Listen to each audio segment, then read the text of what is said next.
জয় শ্রীকৃষ্ণ। রাধে রাধে বন্ধুরা, কেমন আছেন সবাই? আজ আবারও চলে আসলাম গীতা পাঠের অনুষ্ঠান নিয়ে। আজ আমার আলোচ্য বিষয় হলো ভাগবত গীতার যে দ্বিতীয় অধ্যায় আছে তার 12তম ও 13তম শ্লোক নিয়ে আলোচনা করব। চলুন তাহলে। এই যে শ্লোক দুটি, আমাদের জীবনের সবচেয়ে বড় সত্য হলো আমরা কেবলই শরীর নই, আমরা চিরন্তন আত্মা। এইটি স্পষ্ট করে এই শ্লোক দুটিতে বলা হয়েছে। তাহলে চলুন আমি শ্লোকটি পাঠ করি, 12তম শ্লোকটি।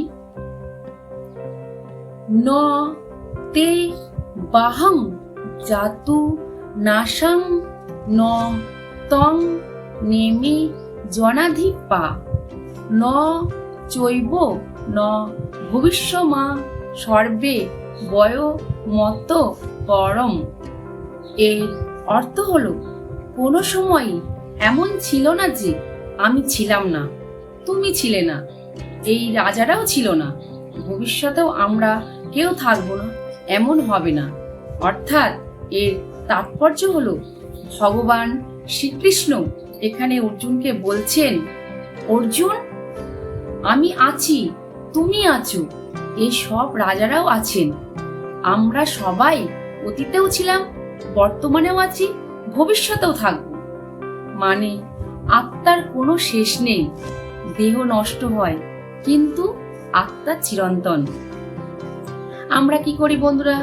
আমরা সাধারণত মৃত্যু দেখে ভয় পাই, কারণ আমরা ভাবি মৃত্যু মানেই সবকিছু শেষ। কিন্তু না, মৃত্যু কখনোই শেষ নয়। দেহ নষ্ট হয় কিন্তু আত্মা কখনোই শেষ হয় না। আমরা সাধারণত মৃত্যুকেই সবকিছুর সমাপ্তি মনে করি, অথচ এই শ্লোকে বলে মৃত্যু মানেই শেষ নয়, মৃত্যু মানে নতুন সূচনা। তাহলে বন্ধুরা, আমি এবার 13তম, এই ছিল আমার 12তম শ্লোকের বিশ্লেষণ। এবার আমি 13তম শ্লোকটি নিয়ে আলোচনা করব। দেহি নস্মিনোথা দেহে কৌমারং যৌবনং জরা তথা দেহান্তর প্রাপ্তির ধীরস্তোত্রং ন মুহূর্তি। অর্থাৎ যেমন এই শরীরের শৈশব থেকে যৌবন, যৌবন থেকে বার্ধক্য আসে, তেমনি মৃত্যুর পর আত্মা আরেক দেহ লাভ করে। জ্ঞানী মানুষ এতে বিচলিত হন না। শ্রীকৃষ্ণ খুব সহজে উদাহরণ দিয়ে বলেন, আমরা সবাই ছোট বেলা থেকে বড় হয়েছি, শিশুকাল থেকে যৌবন, তারপর বার্ধক্য, এসব দেহের পরিবর্তন, কিন্তু আত্মা একই থেকেছে। ঠিক তেমনি দেহ মৃত্যুবরণ করলে আত্মা আরেক নতুন দেহ ধারণ করে। এটা একেবারে স্বাভাবিক প্রক্রিয়া। তাই মৃত্যুকে ভয় পেতে নেই। শুধু মনে রাখবেন, মৃত্যু মানে নতুন জীবনের দরজা খোলা। তাহলে বন্ধুরা, এই দুই শ্লোক থেকে আমাদের শেখায় যে আমরা আসলে শরীর নই, আমরা চিরন্তন আত্মা। মৃত্যু কোনো শেষ নেই। মৃত্যু কেবল এক দেহ থেকে অন্য দেহ ধারণ করে। যদি আমরা এই সত্যটাকে মেনে নিতে পারি, তাহলে দুঃখ, ভয়, হতাশা এইসব আমাদের কাবু কখনোই করতে পারে না। কিন্তু বন্ধুরা, আমরা কি করি? আমরা ভাবি মৃত্যুটাই হলো সব। কারণ কেন আমরা ভাবি মৃত্যুটাই সব? তার কারণ হলো, যখন আমরা এই দেহ মৃত্যুবরণ করি, তখন আমরা যে কোথায় ছিলাম বা কোথায় যাব সেসব আমরা কিছুই বুঝতে পারি না। তাই মনে হয় এই জীবনের এই দেহ শেষ মানেই মৃত্যুর শেষ। তাই বন্ধুরা, কখনোই ভয় করবেন না। গীতাই বলছে যে মৃত্যুই সবকিছু না, দেহেরই মৃত্যু হয়।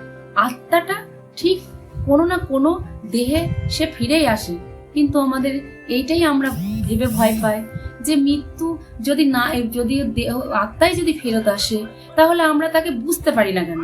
আমরা কি ছিলাম, কোথায় ছিলাম বা কোথায় যাব, সেটা যদি আমরা বুঝতে পারতাম, তাহলে কিন্তু বন্ধুরা আমরা কখনোই মৃত্যুকে নিয়ে ভয় পেতাম না। আমরা শোকতাপ কখনোই কিছু করতাম না, দুঃখ করতাম না। কিন্তু আমরা কিন্তু আনন্দ করতাম যে না যাক, এই যে জড়া দেহ, এই দেহে কত কষ্ট, কত যন্ত্রণা বেদনা হয়, এই শরীরে কত আঘাত হয়, কষ্ট হয়। আস্তে আস্তে আমাদের বয়সের সন্ধিতে আসলে এই শরীরকে আমরা নিয়ে আর চালাতে পারি না। তখন কি হয়, আত্মা তখন এই শরীরের মধ্যে বাস করতে পারে না, তখন তারা অন্য দেহে যাওয়ার চেষ্টা করে। কিন্তু আমরা গীতাতে পড়ে বুঝতে পারছি যে হয়তো দেহের মৃত্যু কিন্তু আত্মার মৃত্যু নেই। কিন্তু তো আমরা তো বুঝতে পারবো না, এই যে যে রূপে আমার মধ্যে আত্মা আছে সেই রূপটা আপনারা দেখলে আমাকে চিনতে পারবেন। কিন্তু এই দেহটা যখন আমি মরে যাব, তখন এই দেহটা যখন মরে যাবে, তখন কিন্তু আমি কোন রূপে গিয়ে কোথায় যাব সেটা কিন্তু আপনারা কখনোই খুঁজে পাবেন না। ঠিক তেমনই আপনাদের মধ্যেও সেটা, আপনি যে রূপে আছেন সেই রূপটা হয়তো আর কোনোদিন আমরা কখনো দেখতে পাবো না। তাই মানুষ মৃত্যু দেখলেই ভয় পায় যে না, আর তো সেই মানুষটাকে চিনতে পারবো না, জানতে পারবো না, তাই আমাদের ভয় লাগে। কিন্তু শ্রীকৃষ্ণ বলছে ভয় পেও না, ভয় পাওয়ার কোনো কারণই নেই। তুমি আগেও ছিলে, এখনো আছো, বর্তমানেও থাকবে। বন্ধুরা নমস্কার, আজকের মতো এই পর্যন্তই। যদি ভালো লেগে থাকে প্লিজ আপনারা কমেন্ট করবেন। টাটা, বাই বাই, জয় শ্রীকৃষ্ণ, রাধে রাধে।